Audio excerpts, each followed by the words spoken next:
جو اللہ پہ وشواس نہیں کرتا ہے اسے اسلام میں کافر کہتے ہیں، اور وہ واجب القتل کا ادھیکاری ہے۔ ہر مسلمان اس کا قتل کر سکتا ہے۔ ویسے تو اسلام میں ہر چیز بٹا ہوا ہے، جیسے مسلم نان مسلم۔ جو زمین پہ اسلام ہے اسے دارالاسلام، اور جس پہ نہیں ہے وہ دارالحرب۔ اور سب سے امپورٹنٹ اس میں ہے حلال اور حرام۔ اسلام میں حرام اور حلال کا بہت مہتو ہے۔ مسلم ہمیشہ حلال کے لیے جان بوجھ کر ہم کافر لوگوں پر دباؤ بناتے ہیں تاکہ ہمارے دلت بھائیوں کی نوکری چلی جائے۔ آج کل جان بوجھ کر مال میں اور ہر جگہ حلال میٹ ہو گیا، حلال دودھ ہو گیا، حلال چاول، حلال دہی، اب تو ہر چیز میں حلال ہے۔ 3.5 ٹریلین ڈالر کا حلال اکنامی انہوں نے بنا دیا ہے، تاکہ اس حلال اکنامی جو آپ پیسے خرچ کر رہے ہو حلال خرید کے، اس سے یہ بندوق کی گولی اور آتنکوادیوں پہ خرچ کر کے اور ہمارے بچوں کو مار پائے۔ تو کوشش کیجئے کہ حلال کو سے بچیں اور حلال کو بائک آؤٹ کیجئے۔ یورپ میں انہوں نے شروع میں کچھ مالز پہ گئے اور انہوں نے بولا بھائی حلال بیچو۔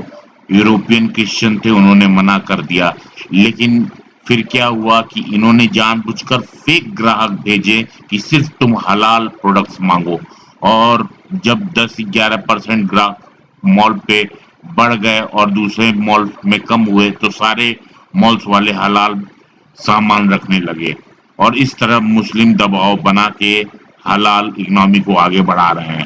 اب اس پکچر میں آپ دیکھ سکتے ہیں واجد نام کا یہ شخص جان بوجھ کر حلال میٹ مانگ رہا ہے اور دباؤ بنا رہا ہے زومیٹو کیئر پہ۔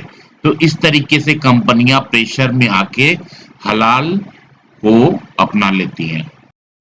حلال اور زکوٰۃ کو اگر ہم ختم کر دیں تو دنیا سے آتنک ختم ہو جائے گا۔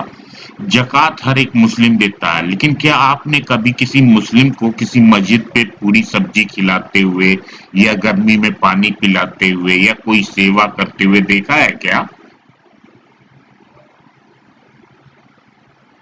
اب اسلام کے حساب سے میں کچھ چیزوں کو جانتا ہوں جو کہ حرام ہے، جیسے سور کا مانس حرام ہے، جھٹکا کا مانس حرام ہے، کتے حرام ہے، شراب حرام ہے، ورا دیوتا کی مورتی حرام ہے، اور ایسے بہت ساری چیزیں ہیں جیسے سور کے دانت ہو گئے وہ حرام ہے، شراب حرام ہے۔ کیا آپ کو پتا ہے ہمارے گاؤں کے لوگ، ہمارے پوروج کتنے بدھیمان تھے؟ ہمارے پوروج گاؤں میں مسلمان اٹیک نہ کرے اس لیے گاؤں کے باہر سور پلواتے تھے اور والمیکی سماج کو رکھتے تھے۔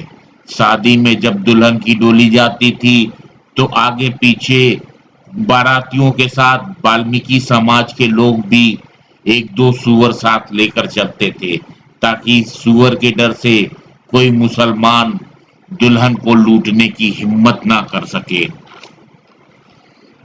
ہم اپنی بہن بیٹیوں کو سور کے دانت سے بنے آبھوشن پہناتے تھے اور سور سے کے دانتوں کے بنے ہوئے کنگن پہناتے تھے، تاکہ اس سمے کے لب جہادی ان کے پاس نہ آئے یا مسلمان ان کے ساتھ ککرم نہ کرے۔ سور کا مانس پوشٹک ہوتا ہے اور جیون میں ایک بار ٹرائی کرنے میں کوئی دقت نہیں ہے۔